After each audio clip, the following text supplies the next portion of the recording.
So, masipag nga tao to guys. Tile sitter pa yan. Para pagdating sa tapos ng gawa niya, naglilinis. Ito yung barnisador kong pintor guys. Sabi ko iligpit mo lahat yung mga gamit mo para maayos yung gawa. Ito yung leadman ko guys. Oh, yung kapit ng plank. Basic lang pala sa kanya daw. Guys.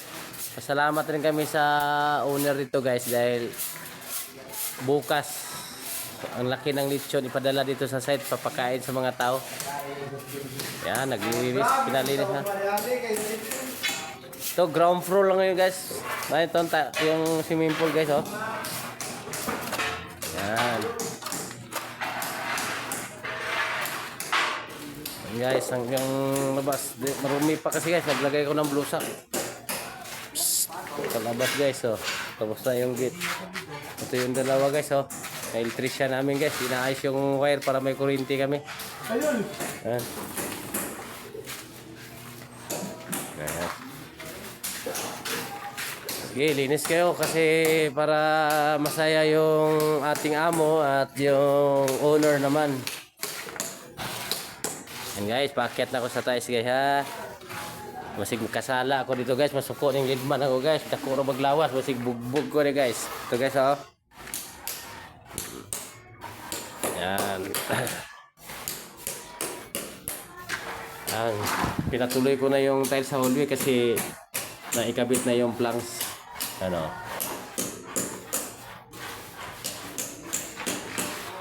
Guys. Lilinis na tayo dong no. Pati yun dong oh. Dong, katingin nyo na. Yung halo. Yan. Para malinis tayo. Uy, padaan mo na dong. Yan, dito na ako sa kwarto. Yan. Yung mga laylayan guys. Yan. Pinaayos ko na. Yan. Para eskwalado. At maganda tingnan po sa may-ari. Yan. Ang pinto. Tapos yung railing naman guys, na ikabit na rin. Stainless. Yan.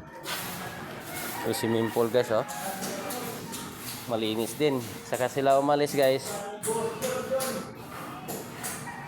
Nagpalinis ako. Sinasabihan ko sila maglinis kasi nakakaya sa owner, sa may-ari. Hanggang ngayon guys, nagpapalinis pa ako kasi Sabado ngayon. Yan guys. Ako dito sa kabilang kwarto. Ito guys, birthday niya ngayon no, si Nonoy, pero bukas yung handa. Yan guys. Ito guys, hindi pa kompleto talaga to. Ito kompleto na yung tiles sa bedroom guys, pero yung mga CR sa bukas ko na ipa-tiles. May pasok kami ng linggo dito guys sa Cebu. Yan.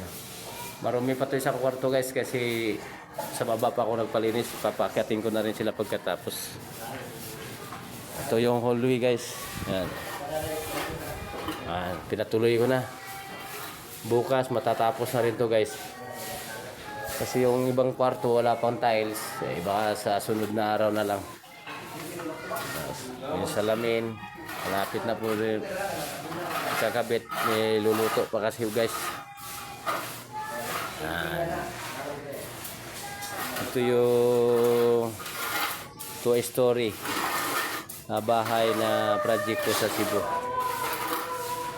Ito kasi guys, tatapusin na lang. May tatlo pa kaming bubuksan po sa kabilang lugar sa may Talisay City.